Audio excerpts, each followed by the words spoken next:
Yo, yo, yo, what's happening, people? Okay, so let me try and this has been on my mind for a while, so let me try and talk about this. So I feel like over the years I've kind of become this unofficial expert on where the best toilets in London are, just because I'm driving around a lot, I'm going to a lot of different places, stopping here, stopping there, so I feel like over the years I've become an unofficial expert on where the best places to use a toilet in London are. But I reckon it's gonna be more fun to tell you what the worst places in to use a toilet in London. So that's what we're gonna do. So yeah, first of all, let me say that, of course, the worst places are gonna be like, those street toilets, those public street toilets. Of course, they're going to be the worst places.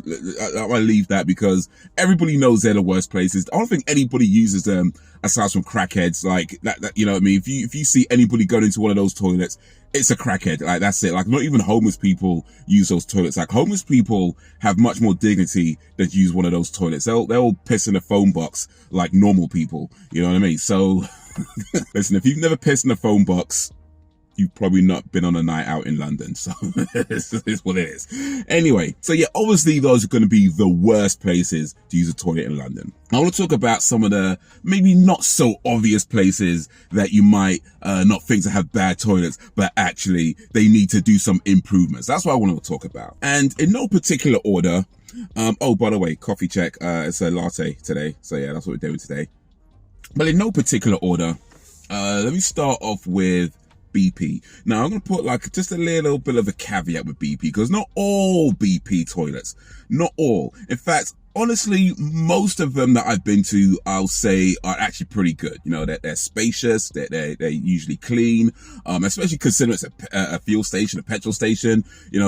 You'd think it'd be mad dirty, but nah, most of them are usually clean. They're stacked, stocked, tissue paper, hand gel, all that kind of stuff, dryer works, all of that. But there is one BP in particular. I don't know what happened with this one, but like anytime I've been there, first of all, it's a tiny toilet, right? It's a tiny toilet.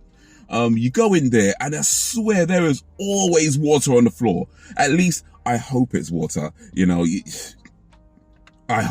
just believe it's water. Okay. Let me just believe it's water. There's always water on the floor. It's always like tissue thrown about the place. The one saving grace about this toilet is that it has one of those sensors for the flusher, so you don't have to actually touch anything. That's the one saving grace about it. Like, you go to wash your hands, the water's always cold. Then there's never any hand gel. Like, I think maybe once, maybe 2 or 3 times they've actually had hand gel. Most times, there's never any hand gel when you go to that toilet. They have a dryer, one of those fancy Dyson dryers that you put your hands kind of downways in. Never works. It never works. So yeah, that one BP in particular, I don't know what happened, because all the rest of them are doing all right. But this one, all right, the next toilet I want to talk about, let me go with Sainsbury's. Because Sainsbury's, and by the way, not every single Sainsbury's, but certainly I felt like a majority of the ones that I've been to. You go in there, right? And you go to a cubicle, right? And it's like, their toilet it looks like someone that came out of a prison. Like, if you watch a movie where they're in prison, right? Where it's like a prison movie or whatever, and they have like the toilet inside their jail cell, and it's always one of these like metal toilets, like these steel metal toilets, right? That's what they look like in Sainsbury's. That's what most of their toilets look like in Sainsbury's. Like, it's just this metal toilet bowl that looks like they got it from a prison.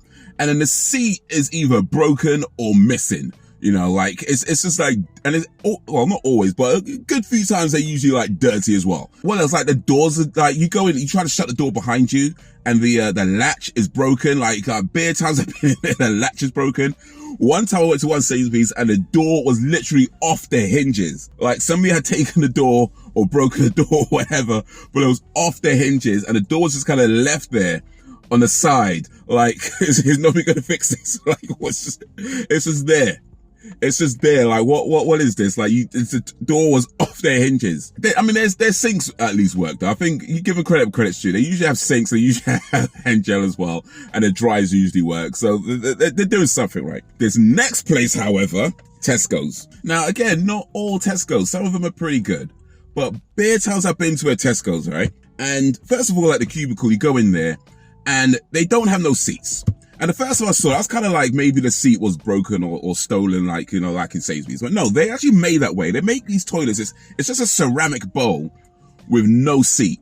Now, I'm not trying to sit down on these things anyway. I'm just saying, like, what do you expect people to do? Like, do people sit on? There's no seat. It's just a ceramic bowl. And then it's like, okay, you use a toilet, you come out, you go to wash your hands. Now, here's the thing about Tesco's, right? They have like these fancy hand washer machines, right? Where you're supposed to put your hands in, and it's supposed to detect your hands, and it's supposed to put out some hand gel, right? It's supposed to then put out some water so you can, wash your hands. And it's supposed to turn a dryer on so you can dry your hands. Sounds good, right? Here's the thing. You either get water and no soap. You either get soap and no water. You either get soap, water, and then the dryer don't work. You either get soap and way too much water. Like, this thing's just spitting out water for the longest time. I'm like, yo, I don't need that much water. It's just coming. It just keeps coming. Water. Like, bro, you don't need that much water.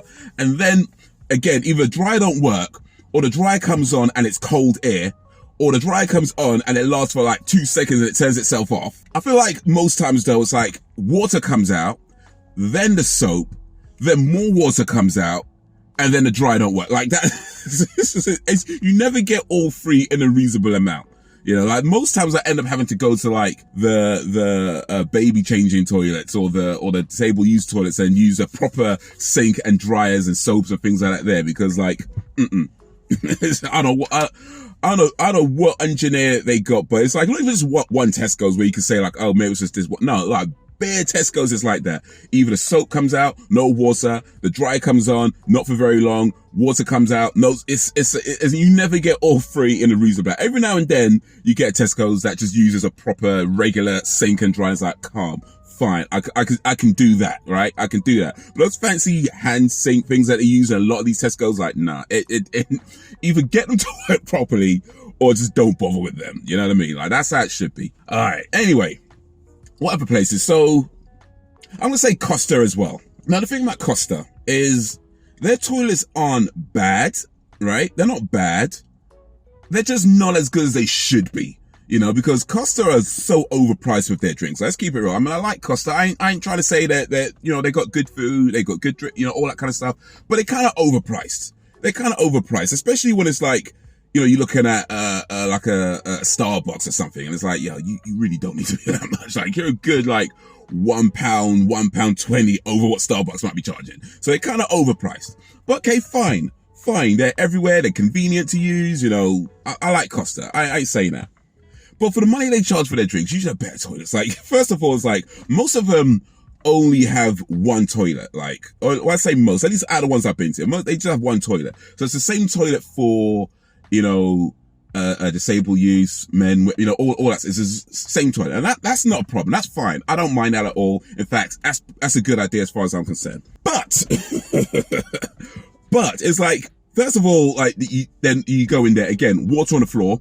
They're not always clean. Like, they're very rarely like fully clean when I go there. Sinks broken. Sometimes they have like and to be fair, this is not just Costa. I think like some Starbucks do this as well, where they'll give you a code for the toilet, right? And okay, fine. But when you go in there and you lock the door behind you, I don't think it tells people that there's somebody inside, because you always get people like trying to put the code in, open the door, and it's like, no, because like, of course, when I've locked it from the inside, it's not going to open. So they should have something on the outside that still lets people know that there's somebody in there, so you're not just punching this code into the door and wondering why it doesn't open and thinking, there's something wrong here. It's like, let people know there's somebody in the toilet.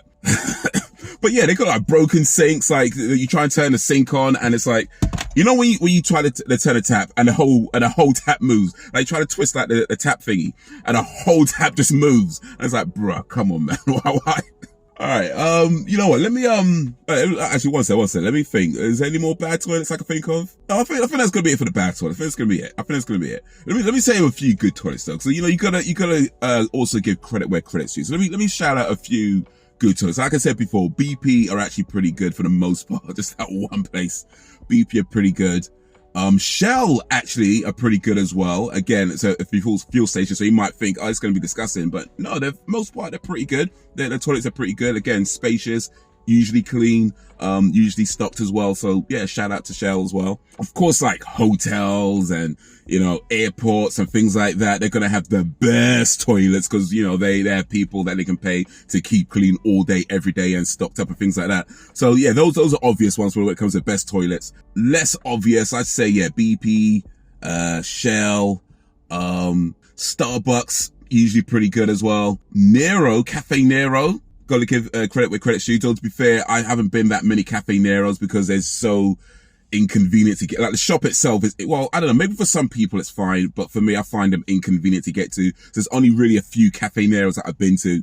But to be fair, out of the ones I've been to, their toilets are usually pretty good. So, what else? I think that's about it for like the less obvious good toilets. So yeah, that's my video on toilets. That's my video on toilets. So the worst places and some of the best places to use toilets that might not be so obvious to where they are, from the unofficial expert on toilets in London, just from driving around and being in different places over the last however many years it's been now. So yeah, that's my toilet video for you guys. Let me know what you think. Let me know what the best places or the worst places to use toilets in your town, in your city are. Let me know if you've had similar experience with the places I've been to. And yeah, drop any suggestions, recommendations in the comments, send them through and I'll see what I can do. Like, share, subscribe, because we're doing this 10-year gap, my fam. Got more videos on the screen. Check out my other channels as well. Be much appreciated. And depending on when you're watching this particular video, Merry Christmas, Happy New Year, Happy Hanukkah, Kwanzaa, Yom Kippur, Rosh Hashanah, happy holiday season, or just enjoy whatever you're doing on any particular day of the year, New Year's, all that stuff as well. So yeah, till whenever, if ever, peace.